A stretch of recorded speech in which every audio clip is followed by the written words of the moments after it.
आपने कभी भूत देखा है? मेरी दोस्त रजनी देखी है और उसके बाद रजनी पागल खाना पहुंच गई है।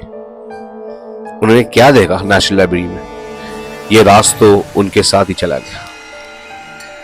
Hello hello, welcome to chill pill 38। Kolkata में एक लाइब्रेरी है नेशनल लाइब्रेरी बोल के, जो बहुत ही पुराना लाइब्रेरी है। इसका स्थापना हुआ था 1800 में और लोग कहते हैं कि ये लाइब्रेरी हॉन्टेड है, क्योंकि आज भी जब लोग पढ़ने जाते हैं वहाँ किसी का फुटस्टेप का आवाज सुना जाता है, कोई चीखने का आवाज सुना देता है, और जो हवा है ना बहुत ही ठंडी।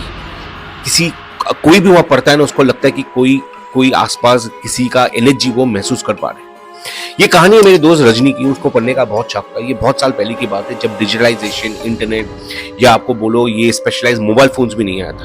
वो एक प्रोजेक्ट पे काम कर रही थी और वो नेशनल लाइब्रेरी बहुत फ्रीक्वेंटली जाती थी। नेशनल लाइब्रेरी में मोर देन 2 मिलियन बुक्स है और उसको रिसर्च करके मेहनत करके काम करना बहुत बहुत अच्छा लगता था। तो जब वो नेशनल लाइब्रेरी जाती थी, उसको ये सब आवाज सुनने में आता था, कोई चल रहा है, कोई आवाज आ रहा है। इनिशियली तो बहुत डरी हुई थी, उसके बाद उसको आदत पड़ गई थी।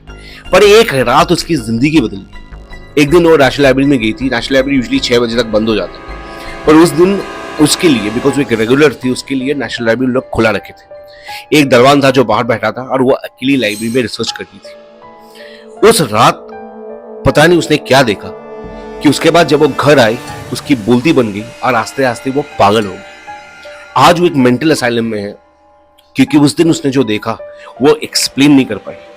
वो सिर्फ डरी रहती है, वो कमरे के कॉर्नर में ऐसे बैठी रहती है, इतनी डरी रहती है कि इसका कोई इलाज नहीं है। लोग को पता चल गया कि उसने कुछ देखा था, पर क्या देखा था ये बोलना बहुत मुश्किल है। मैं रजनी से बहुत साल मिला नहीं और आज तो वो इंग्लैंड में कोई पागल खाना में बैठी है।